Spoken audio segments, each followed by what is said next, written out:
Students, today we'll learn lesson number 8, science, cell structure and functions. Okay, so first we have to know about what is cell. Okay, so cell is the structural and functional unit of living beings. That means what? This is the smallest unit that all living beings are made up of. Understood? This is what cell is. Okay, and if you get a questions like who has discovered cell, then this is Robert Hooke. Okay, so Robert Hooke discovered cell. Okay, then we'll understand, are all cells similar? Okay, see, cells are not similar because you see amoeba, it is a single cell animal, yes or no, made up of one cell. Okay, they do not have a definite shape, means it keeps on changing its shape. Okay, just like white blood cells. Okay, white blood cells, it also change their shape. That means what? All cells are not similar, they keep on changing. Okay, and you see the size of a cell in living organisms also varies. Understood? That means what? Every living organisms has different size of cells. It may range from as small as 0.1 micron as in bacterial cell to as large as 170 millimeter by 130 millimeter as the egg cell of an ostrich. So you see size also varies. You see bacteria cells have 0.1 micron. Okay, and 1 micron means what? 1 millionth of a meter, and ostrich egg has 170 millimeter by 130 millimeter. Okay, understood? So all cells are not similar and they are of different sizes. Okay, then we will understand a little bit more about cells. Cell, the structural and functional unit. Why do we call cell the structural and functional unit? Okay, so we will understand this. See, the basic structural unit of all living organism is a cell, as I told you. This means, so what is the meaning of that? Every living organism is made up of one or more cells. Okay, see, organisms are classified on the basis of number of cells. It is unicellular or multicellular. Okay, if the organisms are unicellular, that means what? Organisms is made up of one cell. If it is multicellular, then organisms are made up of more than one cells. Okay, that means what? We human beings are multicellular organisms because we are made up of more than one cells, and unicellular made up of one cells. Example, amoeba, paramecium, euglena, these are all single cell organisms. Okay, now the question arises, why it is known as functional unit? Now you see, living organisms carries out most of its function in its cells. So we carry out all the functions in its cells, just like respiration, digestion, everything occurs in cells. So for example, the enzymes that digest food are produced by the cells of the digestive glands. So we have digestive glands in our stomach. So enzyme, it is produced by the cells of the digestive glands. Okay, the blood transport oxygen and carbon dioxide. These gases bind to the red blood cells and are transported to all part of the body. Understood? The cell is a living unit of the body. The science that deals with the structure and functions of a cell is called cell biology. Okay, so what is cell biology? It is the science which deals with the structure and functions of cells. It is known as cell biology. Understood, everyone? Now you will understand observing cells. See, cells are very small, so minute that we cannot see with our naked eyes. Okay, so we need a microscope to see. Understood? We human beings cannot see objects smaller than 1/10 of a millimeter. If the objects are smaller than 1/10 of a millimeter, then we human beings cannot see.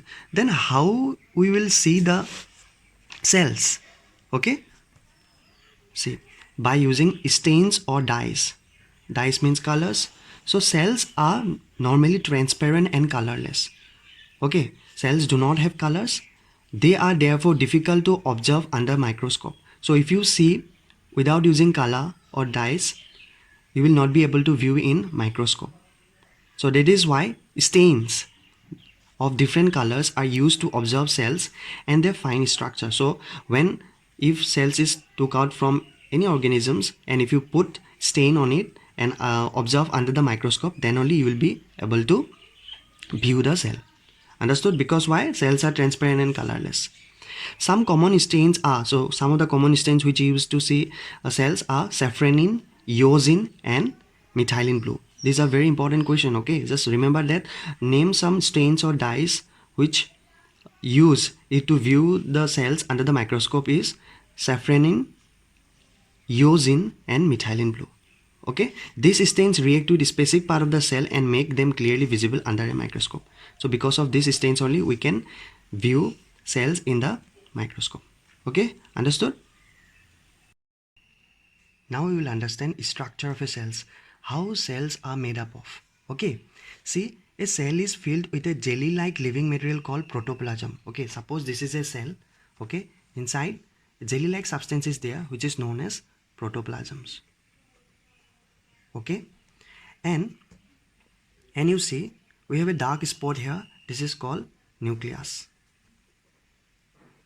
Okay, just like brain controls the activities of our body, this nucleus controls the activities of the cells. Okay, and you see inside the cell also a fluid is also there, just like liquid. One more fluid is there which is known as cytoplasm.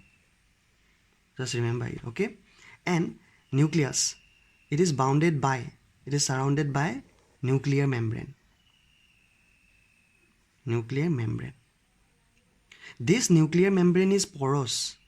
Porous means they have small holes, tiny holes. Okay, so that see materials can go inside and outside of the nucleus. Okay, for the chemical reactions to occur. Understood? And one fluid is there inside the nucleus which is known as nucleoplasm.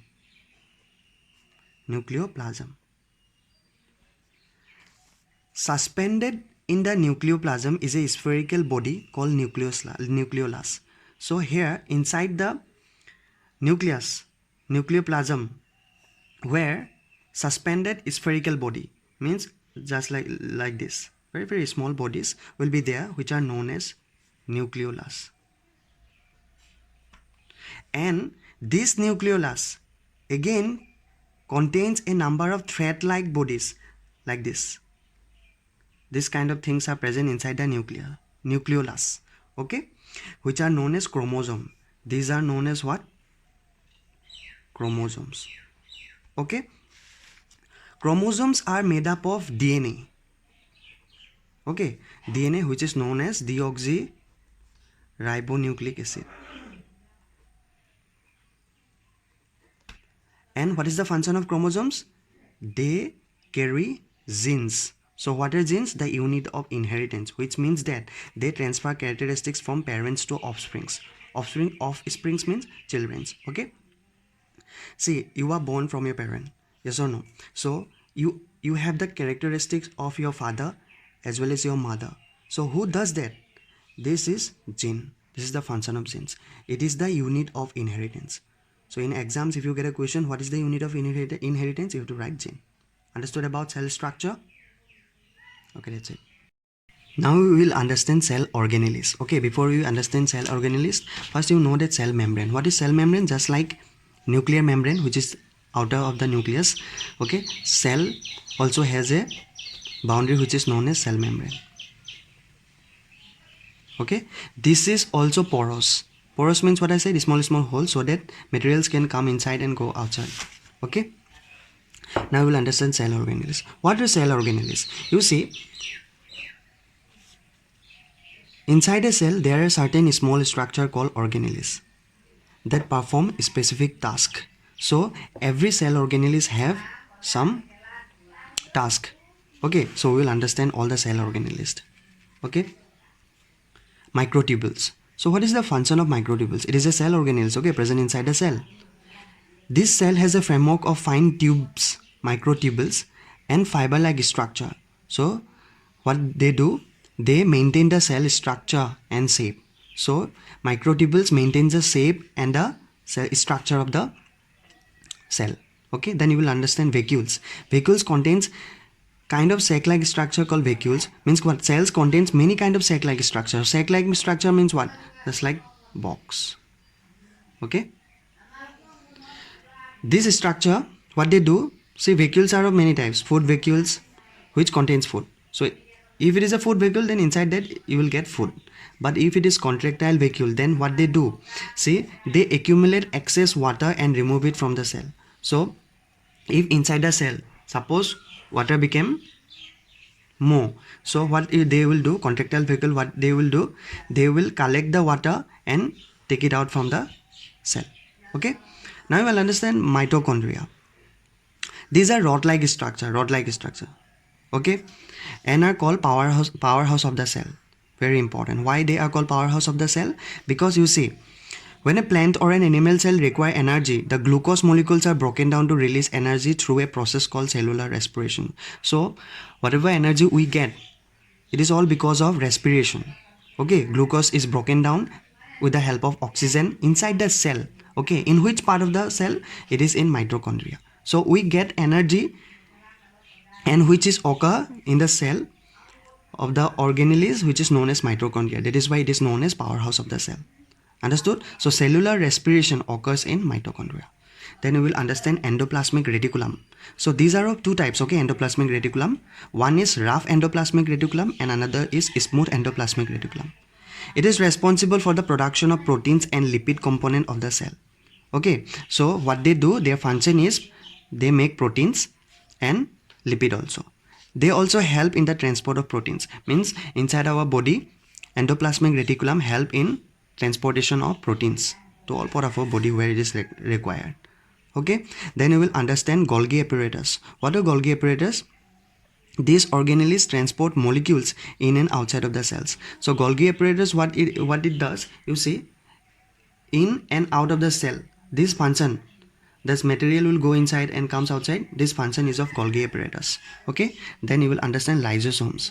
These organelles contain enzymes that can digest protein and fats. So lysosomes, what they do, they have enzymes, and this enzyme will digest proteins and fats.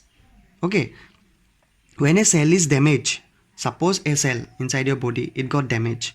Okay, the lysosome enzyme are released. Then this enzyme will be released. These enzymes break down the component of the damaged cells and make them available for use by the surrounding cells. What they will do, these lysosomes will break the damaged cells, okay, and it can make available for use by the surrounding cells. Understood? This is the function of lysosomes. These are all cell organelles and are very important for your higher classes also. Okay, another cell organelles is centriole. Okay, where it is present, this is present inside the cell. This organelles helps in moving chromosomes, okay, during cell division. What they do, they help in movement of chromosomes. And where chromosome is present? Inside the nucleus. Okay, so it helps in the movement of chromosomes, centriole. Okay, and you will understand now flagella or cilia. Okay, flagella means what you see, suppose this is an organisms. Okay, this like structure, small structure, these are called cilia. Okay, they help in the movement of the organisms. And the long structure, which are known as flagella, they also help in the movement of the body. See, some organisms do not have feet, just like human beings or just animals. They have feet, that is why they can walk or move. But some organisms do not have. So instead of that, what they have? Cilia or flagella. Okay, because of which they can move. Understood? Okay, now we will understand little bit more about plant cell. Okay, then we will understand animal cell. Plant cell means what you see, similar to the structure of a cell. Okay, suppose this is a plant cells. See, they have cell membrane. Okay, all cells have cell membrane, but rather than that, in addition to that, they also have a cell wall. Understood? Animal cells do not have cell wall. Suppose this is an animal cell, they do not have cell wall. They have cell membrane, but they do not have cell wall. Remember that. Okay, this is a very good difference. Okay, now you see, cell wall is the outermost boundary of a cells. And what is the function of cell? See, it is made up of cellulose, okay? Cell wall is made up of cellulose, always remember. It is a non-living material. It's not living. The cell wall is tough and rigid layer that provide strength and protection to the plant cells. It is very strong and rigid, hard, and it protects the cell. Okay? Wall has to be powerful. Then only it can save inside the material. Understood? And it is porous. Porous means small like holes. Okay? So that water or any material can come inside and goes outside of the cell. Now you will understand central vacuole. Okay, plant cell have a central vacuole. So inside means in the center they have a vacuole. Okay, nucleus is there, but again central vacuole is also there. Okay, this one is the central vacuole. Okay, see what they do. It is a large cavity. Okay, it is filled with cell shape, a watery fluid. The large central vacuole pushes the cytoplasm along with the nucleus and the other cell organelles towards the outer boundary of a cell. This is the function. What they do, they collect watery liquid. They have watery liquid, and so what they do, they have watery fluid inside it. Okay, vacuole, and what they do, they push the cytoplasm, so fluid-like substance, with the nucleus and other cell organelles towards the outer boundary of the cell. Outer boundary of the cell. Now see plastid. Plastids are colored bodies. Okay, they are present in the cytoplasm. Okay, see green colored plastids are called chloroplast. So what are chloroplasts? They are green colored plastids.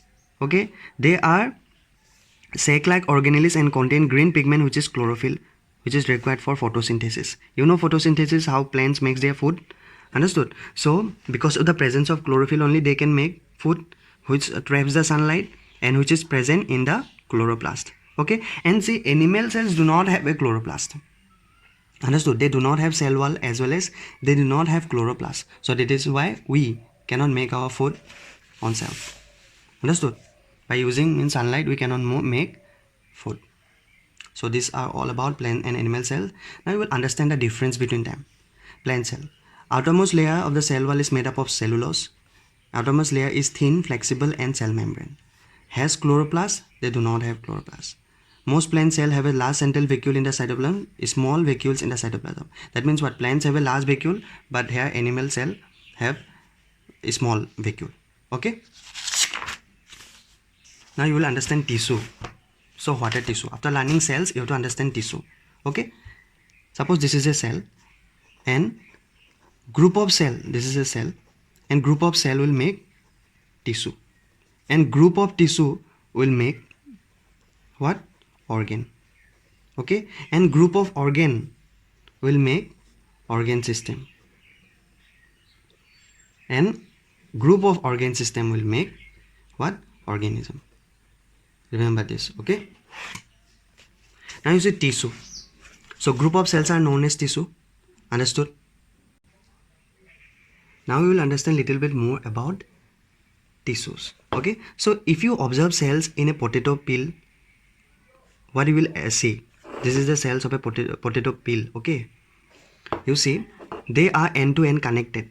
Okay, this one cell, this all are cells, these are connected. Okay, so they form a layer which is known as epidermis, and it is present in where is a part of the root, stem, leaf of fruit. Okay, so it is a tissue.